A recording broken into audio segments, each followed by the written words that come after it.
नमस्कार, आप देख रहे हैं द एंगल। मैं हूं आपके साथ दीपाली माथुर। राजस्थान में असंतुष्ट विधायक अपनी मांगे मनवाने के लिए इस दौरान प्रेशर पॉलिटिक्स का सहारा ले रहे हैं, जिसकी वजह से सत्ता और संगठन पर दबाव बनाए जाने के कारण कांग्रेस आलाकमान नाराज है। सूत्रों की माने तो कांग्रेस आलाकमान ने वरिष्ठ विधायक हेमाराम चौधरी के इस्तीफे को लेकर और विधायक वेद प्रकाश सोलंकी की बयानबाजी को लेकर प्रदेश प्रभारी अजय माकन से रिपोर्ट मांगी है और अब इस विवाद में राहुल गांधी की भी एंट्री हो चुकी है। राजस्थान में कांग्रेस के वरिष्ठ नेता और विधायक हेमाराम चौधरी के इस्तीफा प्रकरण के बाद कांग्रेस की सियासत में हलचल तेज है। बताया जा रहा है कि सत्ता और संगठन पर कोरोना काल में असंतुष्ट विधायकों की ओर से बनाए जा रहे राजनीतिक दबाव से आला कमान बेहद नाराज है। राहुल गांधी तक पहुंचा दबाव की राजनीति का मामला कांग्रेस के पूर्व अध्यक्ष राहुल गांधी तक भी पहुंच गया है। कांग्रेस के पूर्व अध्यक्ष राहुल गांधी भी प्रेशर पॉलिटिक्स से खासे नाराज है और उन्होंने पार्टी के राष्ट्रीय संगठन महासचिव केसी वेणुगोपाल को बुलाकर अपनी नाराजगी भी जाहिर की है। साथ ही उन्होंने इस मामले में प्रदेश प्रभारी अजय माकन को भी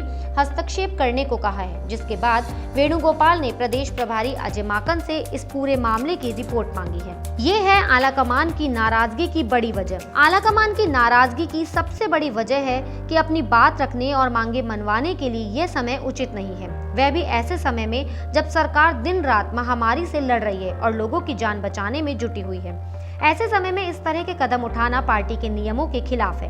कहा जा रहा है कि कांग्रेस आलाकमान की नाराजगी इस बात को लेकर भी है कि असंतुष्ट विधायकों को सार्वजनिक मंचों और मीडिया में बयानबाजी करने की बजाय अपनी बात पार्टी के आला नेताओं के समक्ष रखनी चाहिए। पार्टी में पहले भी छा चुके हैं सियासी संकट के बादल। प्रदेश में बीते साल आए सियासी संकट के दौरान पार्टी के बगावत कर मानेसर में कैंप करने वाले सचिन पायलट कैंप के नेताओं की मांगों पर विचार करने के लिए कांग्रेस आलाकमान ने 3 सदस्यीय कमेटी बनाई थी।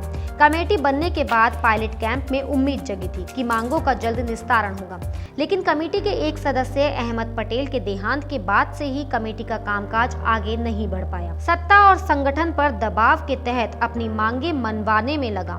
मंत्रिमंडल विस्तार, फेरबदल और राजनीतिक नियुक्तियों को लेकर कई बार पार्टी का एक धड़ा मांग उठा चुका है। पार्टी के एक धड़े का कहना है कि राज्य में कांग्रेस की सरकार बनाने में मेहनत करने वाले नेताओं और कार्यकर्ताओं को राजनीतिक नियुक्तियां देने के साथ मंत्रिमंडल फेरबदल और विस्तार भी होना चाहिए, जिससे कि और लोगों को मंत्रिमंडल में जगह मिल सके। मंत्रिमंडल में अभी 9 स्थान खाली है, जिसके चलते पार्टी का एक धड़ा लगातार सत्ता और संगठन पर दबाव के तहत अपनी मांगे मनवाने में लगा है। आलाकमान के निर्देश के बाद प्रदेश प्रभारी अजय माकन ने पीसीसी चीफ गोविंद सिंह डोटासरा से इस मामले में पूरी रिपोर्ट मांगी है, जिसके बाद वो अपनी रिपोर्ट कांग्रेस आलाकमान को भेजेंगे और कहा जा रहा है कि इसके बाद असंतुष्ट विधायकों को जल्द ही दिल्ली तलब किया जा सकता है।